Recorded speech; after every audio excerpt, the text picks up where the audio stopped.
आज हम बात कर रहे हैं राज्य के नीति निर्देशक तत्व पार्ट 2। इसके पहले मेरा वीडियो जो है पार्ट 1 का है, वो शायद आपने देखा होगा कि वहाँ पे मैंने राज्य के नीति निर्देशक तत्व के बारे में बात किया था। संविधान का चौथा भाग जो 36 से अनुच्छेद 51 तक फैला है, जिसमें मैंने अनुच्छेद 36 में बताया था राज्य की परिभाषा के बारे में।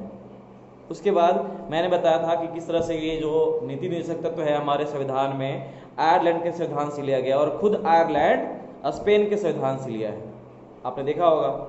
और इसको हमारे डॉक्टर भीमराव अंबेडकर ने जी इन्हें मूल विशेषता वाला तत्व बताया था। ग्रेनविल ऑस्टिन ने इसे मूल अधिकारों के साथ संविधान की आत्मा का उपनाम दिया था। अब ये जो राज्य का नीति निर्देशक तत्व है वो 3 सिद्धांतों पर आधारित है। पहला है समाजवादी सिद्धांत, दूसरा है गांधीवादी सिद्धांत और तीसरा है उदारवादी सिद्धांत। तो आज हम एक एक करके ये तीनों सिद्धांत में क्या क्या है, किस प्रकार से जो है उसके बारे में चर्चा करेंगे। तो पहले हम बात करते हैं समाजवादी सिद्धांत के बारे में। समाजवादी सिद्धांत मतलब इसमें जो भी होगा समाज के लिए होगा, यानी कि ये इस तरह से एक राज्य को कल्याणकारी बनाने के लिए जो जो अधिनियम चाहिए वो सब इसमें लिखा गया है। एक और बात कि ये जो राज्य का नीति निर्देशक तत्व है प्रकृति में गैर न्यायोचित है, कि ऐसा नहीं कि अगर ये हनन हो रहा है, अगर राज्य इसको पालन नहीं कर रहा है तो हम जो है कि सुप्रीम कोर्ट या हाई कोर्ट या किसी भी कोर्ट में जाके राज्य के खिलाफ हम अपील करें कि नहीं राज्य ये पालन नहीं कर रहा, ये प्रकृति में गैर न्यायोचित है, मूल अधिकार नहीं है। ये मूल अधिकार का अगर हनन होता है, राज्य करता है, तो हम जा सकते हैं कोर्ट में, लेकिन इसके खिलाफ नहीं जा सकते। बस इसको इसलिए बनाया गया था ताकि राज्य जब अपना नियम कानून बनाए तो इसको देख के कि हमको ऐसा ऐसा चीज़ हमको करना है राज्य में, तब हमारा राज्य जो है कल्याणकारी होगा, नहीं तो कल्याणकारी नहीं होगा। तो पहला सिद्धांत है हमारा समाजवादी सिद्धांत। अब उसके पहले जो है कि हम ये बता चुके हैं कि अनुच्छेद 36 में क्या परिभाषा है जी, राज्य का परिभाषा है। अब जो है कि अनुच्छेद 38 के अनुसार, ये समाजवादी सिद्धांत में है, अनुच्छेद 38 के अनुसार कि लोक कल्याण की अभिवृद्धि के लिए, लोक कल्याण की अभिवृद्धि के लिए सामाजिक, आर्थिक एवं राजनीतिक न्याय की व्यवस्था हो। कि जो लोक कल्याण है, जन कल्याण की अभिवृद्धि, कि उसमें जन कल्याण में वृद्धि चाहिए आपको, तो हमको सामाजिक न्याय चाहिए, आर्थिक न्याय चाहिए, राजनीतिक न्याय चाहिए। सामाजिक न्याय का मतलब क्या कि समाज में जितना सारा वर्ग के लोग हैं सबको समान तरीके से सबके साथ व्यवहार हो, ऊंच नीच का व्यवहार ना हो, ये हो जाए सामाजिक न्याय। आर्थिक न्याय, आर्थिक न्याय इसका मतलब ये है कि ऐसा नहीं समाज में कुछ लोग ऐसे रहे जो बहुत ज़्यादा अमीर और कुछ लोग हैं जो बहुत गरीब, ऐसा नहीं होना चाहिए। वही तो आर्थिक न्याय है। जैसे हमारे देश में आर्थिक न्याय बहुत ज़्यादा है कि हम जानते हैं कि हमारे देश में जो 1% आदमी है उसके पास 99% पैसा है, और जो 99% आदमी है उसके पास 1% पैसा है। तो ये तो आर्थिक अन्याय हुआ। न्याय कब होगा कि जब अमीर और गरीब के पास पैसा के आधार पर ज़्यादा भेदभाव नहीं हो। तो अगर गांव में एगो बहुत ज़्यादा अमीर क्यों खाली खोआ, क्रीम, दूध, मलाई खा रहा है, वो ऐसे गरीब आदमी जो जिसके बेचारे के पास खाने के लिए भी नहीं है, तो क्या हो जाए, आर्थिक अन्याय है। तो वैसा कुछ ना हो, आर्थिक न्याय हो।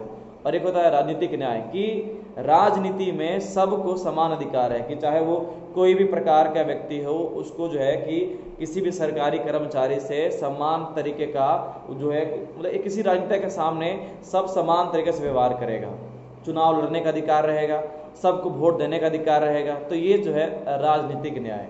तो हमारा अनुच्छेद 38 यही कहता है कि सबको जो है कि सामाजिक न्याय, आर्थिक न्याय और राजनीतिक कल्याण मिले, जिससे जो है लोक कल्याण में वृद्धि हो। और ये जो है कि अवसर की असमानता है, कि जो है कि प्रतिष्ठा के आधार पे, सुविधा के आधार पे जो अवसर की असमानता, किसी को ज़्यादा अवसर मिल रहा है, किसी को कम अवसर, तो ये समानता की असमानता, ये असमानता है, इसको दूर करना है। ये लिखा हुआ अनुच्छेद 38 में। सीधे सीधे ऐसा समझना कि अनुच्छेद 38 में जो लोगों के जन कल्याण की अभिवृद्धि के लिए, लोगों के जल कल्याण की अभिवृद्धि के लिए सामाजिक, आर्थिक न्याय में बढ़ोतरी होना चाहिए, और ये जो असमानता फैला हुआ है उसको दूर करना है। ठीक है। उसके बाद जो है कि अनुच्छेद 39, ये सब हमारा समाजवादी सिद्धांत में, इसमें अनुच्छेद 39 में कहता है कि पुरुष और स्त्री दोनों के लिए समान का अगर काम है तो उसके लिए समान वेतन मिलना चाहिए। हम लोग अपना गांव में देखते हैं तो पुरुष के लिए अलग ये आय का मापदंड है कि एक दिन में पुरुष अगर काम करेगा तो उसको इतना पैसा मिलेगा, महिला अगर काम करेगी तो उससे कम पैसा मिलता है। ऐसा समझा जाता है कि महिला के पास क्षमता कम होता है। अगर किसी भी प्रकार में, खेती में या किसी भी चीज़ में, फैक्ट्री में, कारखाना में महिला भी साथ में काम करे, पुरुष भी काम करे, तो पुरुष, हमारे समाज की ऐसी अवधारणा है कि महिलाओं के पास उतनी क्षमता नहीं होती जितना पुरुष के पास। तो ये जो है कि एक तरह से समाजवादी अन्याय है कि हम अपने समाज में रह के महिलाओं की उपेक्षा कर रहे हैं। समान काम कर रही है लेकिन हम उसको जो समान वेतन नहीं दे रहे हैं। तो ये अनुच्छेद 39 में लिखा गया है कि इस महिलाओं को समान काम के लिए समान वेतन, पुरुष के समान।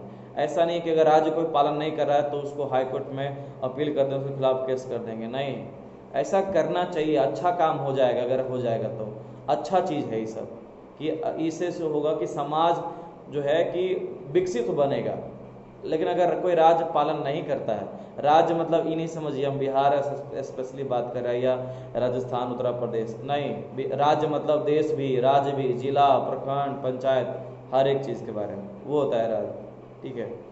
फिर जो है कि अनुच्छेद 39 के क के अनुसार इसमें लिखा हुआ है कि समान न्याय मिले, सभी को समान न्याय मिले, गरीबों को निःशुल्क विधिक सहायता उपलब्ध कराना है। जैसे अगर हम जो है कि कोर्ट जाते हैं तो गरीब लोग बेचारे, वो बहुत या तो अनपढ़ होते हैं तो उनके गरीबी का, उनके अनपढ़ होने का सब जो है कि फ़ायदा उठाते हैं। जो वकील होता है उनसे ज़्यादा पैसे ऐंठते हैं, या फिर जज के सामने कि मैं तुम्हारा केस लड़ दूंगा, तुम्हें इतना पैसा लेना है, उतना पैसा लेना है, एक तरह से, या फिर पुलिस के सामने, कोर्ट के सामने उनके साथ असमानता जैसा व्यवहार होता है। तो ये नहीं होना चाहिए।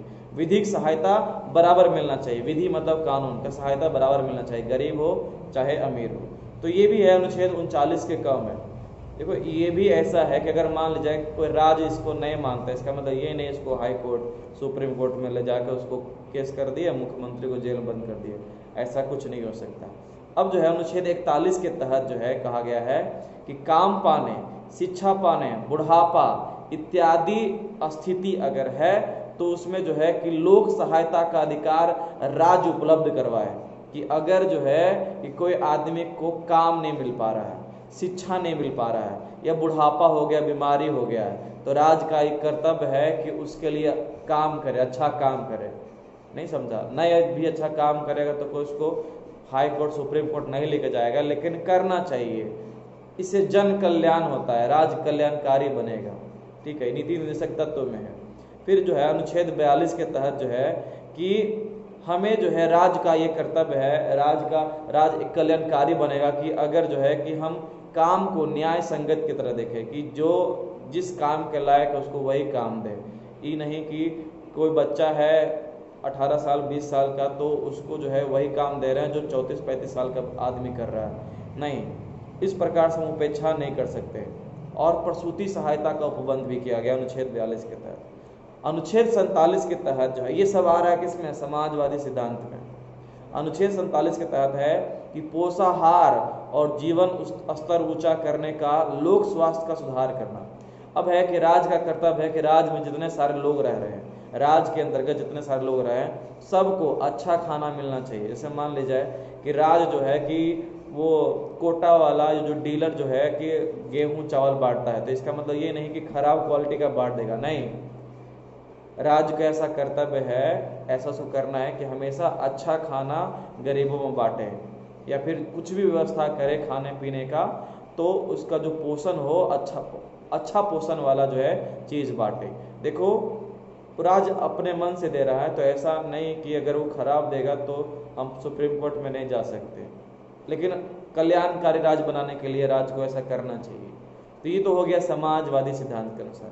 दूसरा है गांधीवादी सिद्धांत। गांधीवादी सिद्धांत मतलब गांधी जी की विचारधारा। गांधी जी की विचारधारा था गांव बढ़िया होना चाहिए, और गांव में जो काम करने वाला आदमी होना चाहिए, मशीन कम होना चाहिए, हाथ से काम। गांधी जी हमेशा हाथ पे भरोसा रखते थे, हाथ पे, कि हमको जो है कि अपने बाजू भरोसा होना चाहिए, मशीन पे भरोसा नहीं होना चाहिए। मशीन आदमी को आलसी बना देता है। ठीक है। और वो कहते थे कि अगर जो है कि अगर मशीनों का उपयोग कम करेंगे तो बेरोजगारी कम होगा। जहाँ मशीन 4-5 लोगों का काम करता है, मशीन नहीं रहेगा तो कम से कम 4-5 लोगों का काम होगा ना जी। तो एक तरह से गांधी जी का जो विचार है उसी को कहते हैं गांधीवादी सिद्धांत। तो उनके अनुसार अनुच्छेद 40 में गांधी जी के अनुसार ग्राम पंचायत का गठन है। ये गांधीवादी सिद्धांत में कहा है कि गांधी जी गांवों को लेकर थोड़ा ज़्यादा तत्पर थे, तो अनुच्छेद 40 के तहत ग्राम पंचायत का गठन, ये है नीति निर्देशक तत्व में। ठीक है, पहले जो है कि ये बस इतना भी था, अनुच्छेद 40 में था ग्राम पंचायत का गठन, कोई और जो है पंचायती राज इस तरह से कुछ नहीं था।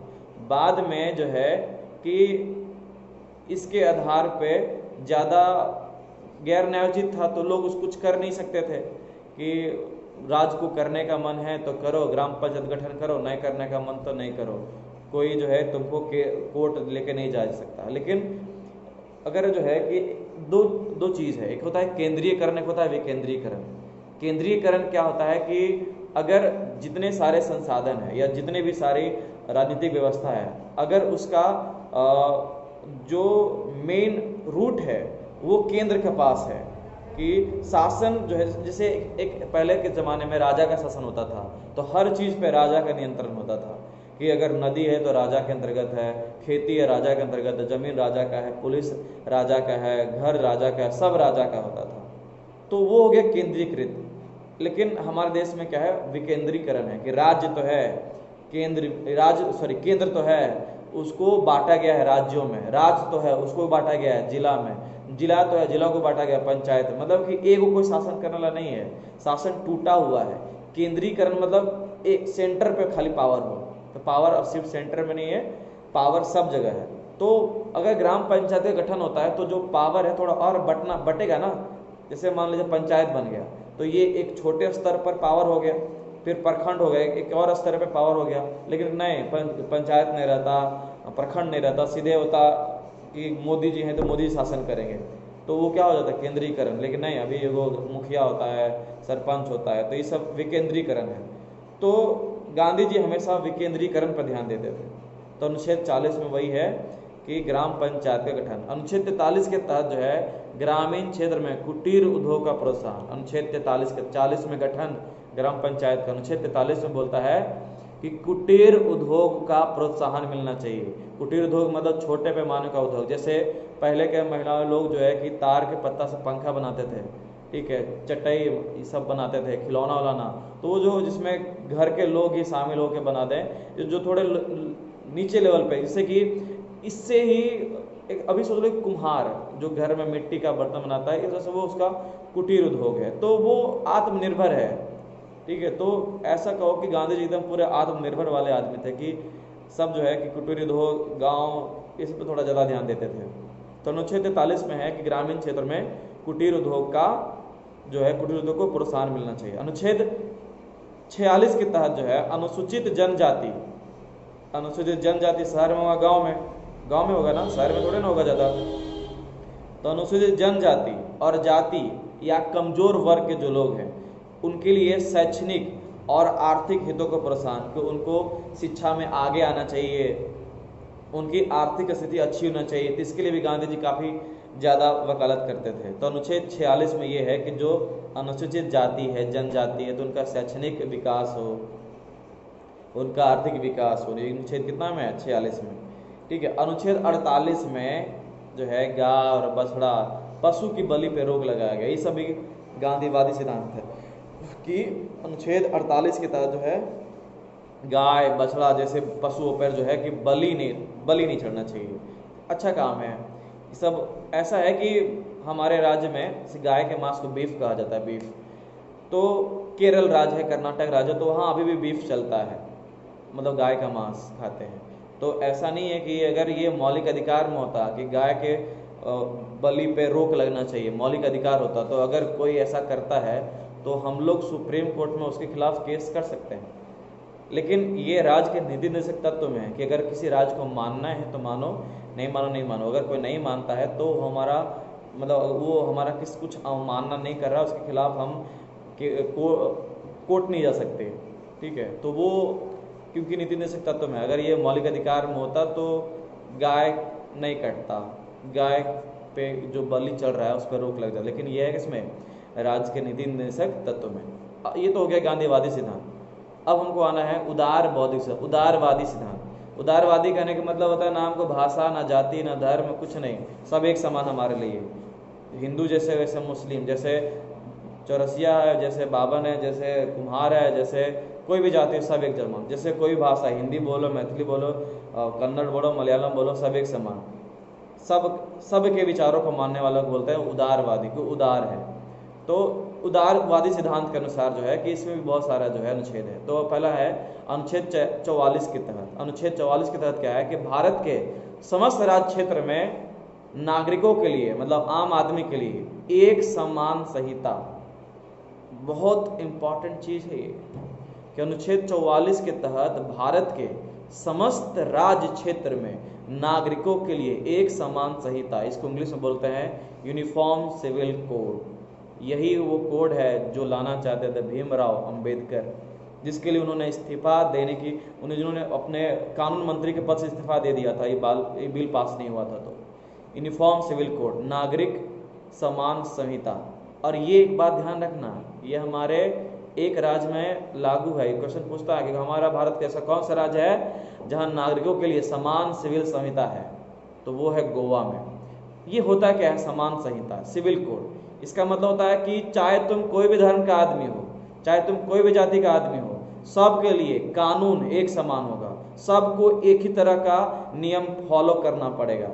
जैसे कि है कि ऐसा नहीं कि जैसे मुस्लिम के लिए अलग होता है, उनका निकाह होता है, हिंदू लोग का विवाह होता है, हमारा जो तरीका है वो अलग है हिंदू लोग का, मुस्लिम लोग का तरीका अलग है, तो वो अलग अलग संहिता हो गए, एक समान नहीं, असमान हो गए। अगर हिंदू भी एक तरह से शादी करे, मुस्लिम भी एक तरह से शादी करे, सब एक तरह से काम करें, कि जिस तरह से जैसे ऐसा नहीं कि मुस्लिम के लिए क्या होता है मदरसा होता है, हमारे लिए मध्य विद्यालय, प्राथमिक विद्यालय, ऐसा नहीं, सब के लिए एक जैसा ही हो, तो उसको कहते हैं एक नागरिक समान संहिता। किसी के लिए अलग अलग कानून नहीं हो, कि जैसे कि सिख धर्म वाला होता है पगड़ी बांध के रहना है, उसको ये लाल ये झंडा फहराना, वो झंडा फहराना है, उसका पूजा करने का तरीका अलग है। तो उसका जो है कि जैसे मुस्लिम में क्या है कि तलाक देने का प्रथा है, हमारे हिंदू में तलाक देने का उतना प्रथा नहीं है। तो उसका जैसे अगर जो है कि कोई कोर्ट जो है कि मुस्लिम वाले विचार को नहीं मानता, तो बोलता नहीं ये मेरा धार्मिक मामला है, इसमें तुम नहीं पढ़ो। तो ऐसा कह के वो बता रहा है कि हम तुमसे अलग हैं, हमारा धर्म तुम्हारे से अलग है, तुम्हारा धर्म अलग है, तो एक समान संहिता नहीं हुआ। अगर सब का तरीका एक जैसा ही होता तो उसको बोलते हैं एक समान संहिता। यह अनुच्छेद 44 के अंतर्गत है और ये हमारे एक राज्य में लागू है। कौन सा राज्य? गोवा में। ठीक है, तो इसमें हुआ कि हम कोई भी धर्म को स्पेसिफाई नहीं कर रहे, कोई जाति को स्पेसिफाई नहीं कर रहे, किसी भाषा को स्पेसिफाई नहीं कर रहे, मतलब कैसा है? उदारवादी है। अनुच्छेद 45 के तहत जो है कि 6 से 14 साल के बच्चा को प्राथमिक शिक्षा उनको मिलना चाहिए। ये अनुच्छेद किसमें है जी? 45 में। पहले मूल संविधान जब बना था तो शिक्षा के लिए बस यही अनुच्छेद 45 में था, राज्य के नीति निर्देशक तत्व में। एक्चुअली ये बहुत सारे ऐसे कानून हैं जिसको तुमको देख के लग रहा है कि ये मौलिक अधिकार में होना चाहिए। नीति निर्देशक तत्व में क्या कर रहा है? जैसे 6 से 14 साल के बच्चा को प्राथमिक शिक्षा का अधिकार शुरुआत में ही इसको डाल दिया राज्य के नीति निर्देशक तत्व में, जहां मौलिक अधिकार में डालना चाहिए।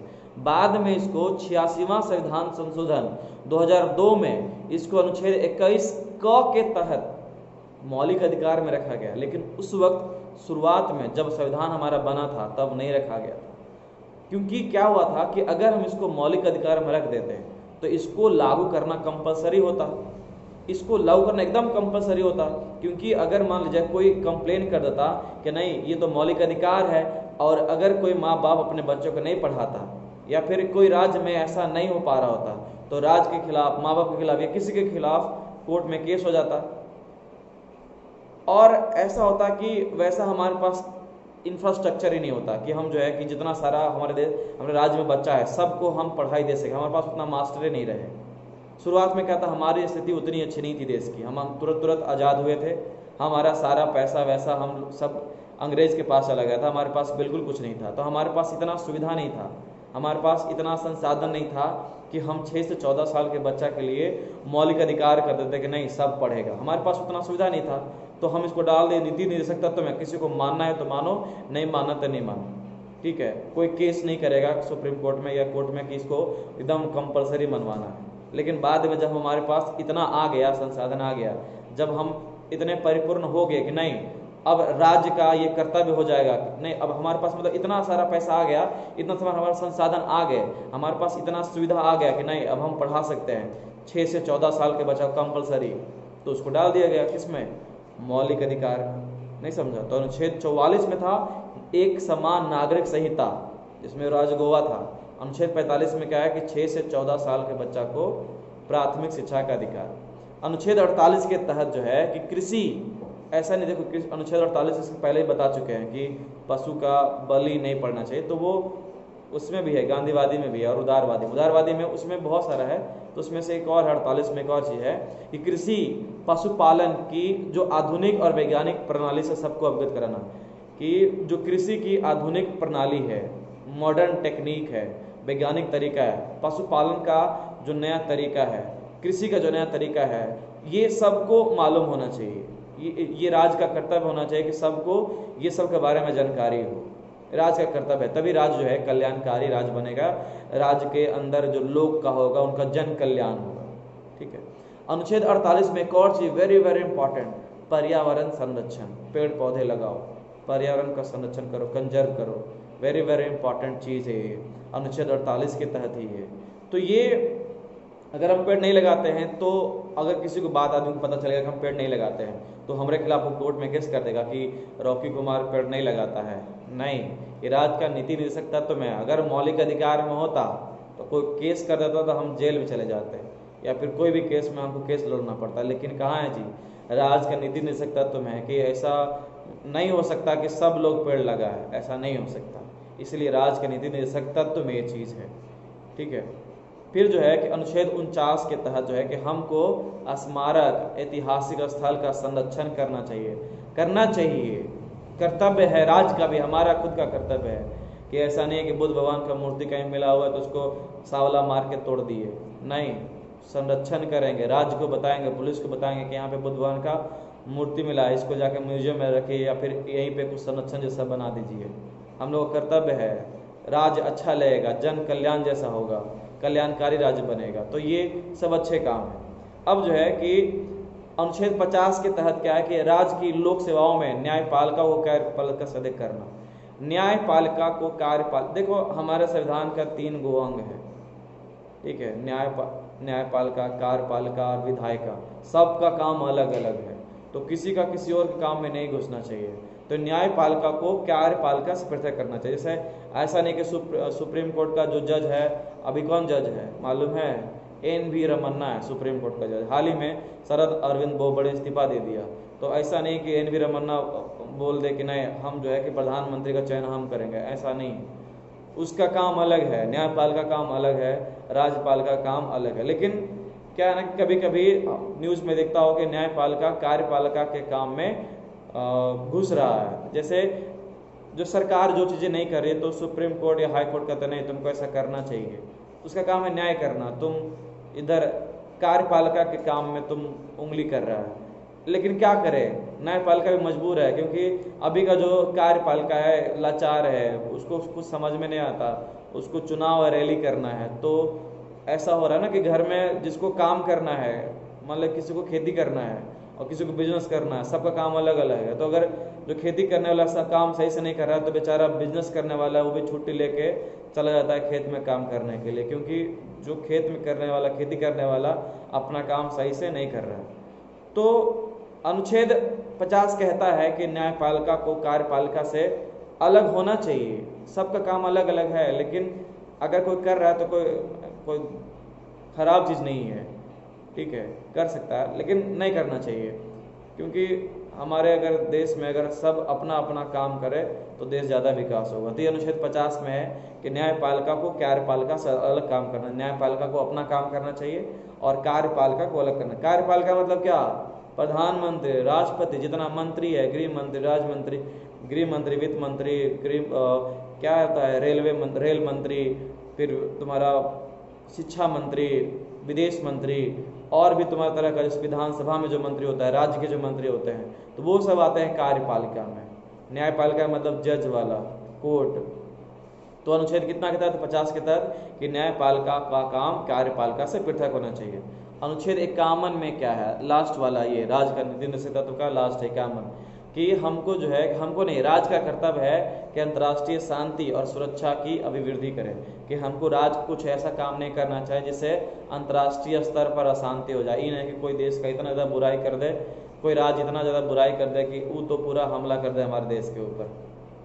ऐसा नहीं करना है, ठीक है। तो ये हमारा हो गया 3 सिद्धांत। पहला था हमारा समाजवादी, दूसरा था गांधीवादी, तीसरा था हमारा उदारवादी सिद्धांत। पहला समाजवादी, दूसरा गांधीवादी, तीसरा उदारवादी सिद्धांत, ठीक है। अब जो है कि मैं थोड़ा सा और तुम्हें बस 2 मिनट और मैं लेता हूँ कि इसमें थोड़ा सा और जोड़ा गया था कि शुरुआत में तो मूल संविधान जब बना था तो उसमें तो बहुत सारे नीति निर्देशक तत्व को रखा गया था। उसके अलावा जो है जब 42वां संविधान संशोधन 1976 में हुआ था, वही आपातकाल के समय इंदिरा गांधी लंबा चौड़ा संशोधन की थी। इसको छोटा मोटा संविधान कह देते हैं, संशोधन कितना लंबा चौड़ा संशोधन की थी।